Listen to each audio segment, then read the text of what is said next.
The Lakers stepped up to the podium today for their media day, and general manager Rob Pelinka said that the Lakers would be open to dealing draft picks. He was asked by the Athletics' Jovan Buha about whether or not they'd be open to dealing draft picks. We have the audio, right, Jeff? And, this was his answer about dealing those draft picks. Yeah, I think the philosophy that JJ and I are aligned on is we want to build sustainable Lakers excellence.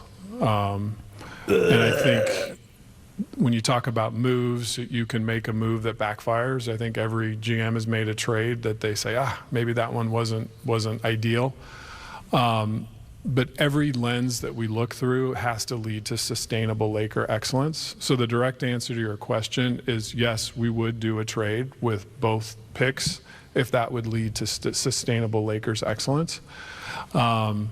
We would also use one pick to make a marginal upgrade if we felt like it was the right thing to do.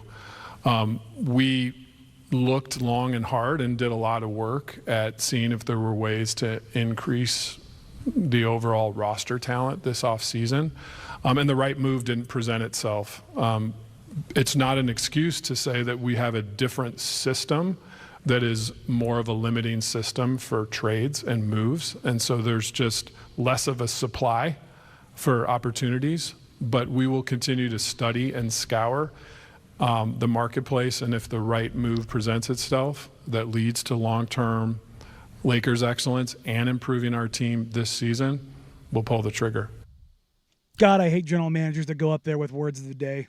He sounds like a CEO of a company that is failing miserably and hemorrhaging money. It's a quarterly stock that is update. just buzzwording Yep. the you-know-what out of it. Yep. Just like, Sustainable excellence. We will have 2 picks for sustainable excellence. Marginal upgrades will be 1 pick.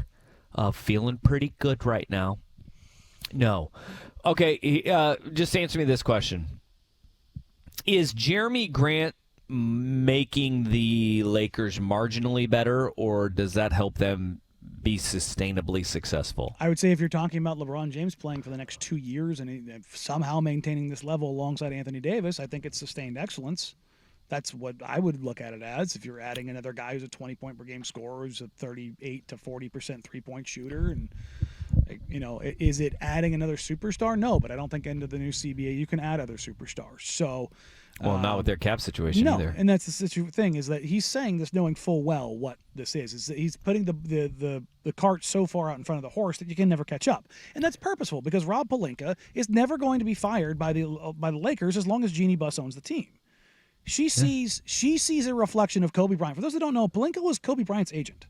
So the last Kobe line to Kobe Bryant's basketball career is her general manager. So there's this whole idea of like what she will and won't draw out of this. And from the folks that I've talked to who have connections in that front office, Pelinka's never going to deal those picks. They're never going to deal those picks. But to bring this back to the Blazers, I've talked to folks throughout the summer to kind of get a better understanding of like where things are, where things were around the Jerami Grant stuff. And during that period when we reported on it here and we talked about it here, was that the Blazers were not motivated to move Jerami Grant for anything. That just wasn't going to happen. Now, if the Lakers were willing to put 2 first-round picks on the table, then, yeah, they'd be interested.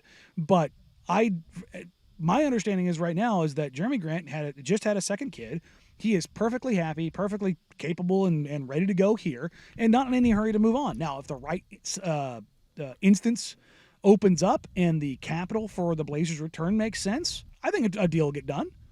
So if the Lakers say, 2 picks for Jerami Grant, I would not be shocked in the least bit if Jerami Grant was a Laker. But I don't think that that's going to happen until at least December. I don't think because what's the thing we always say about what you need to have a transaction done? You need an impetus for movement, and that's either the Lakers starting slow, maybe they start fast, maybe another team says, hey, we actually got something here, and maybe we should add to this. And I think that's where you are right now because right now everyone still has hope.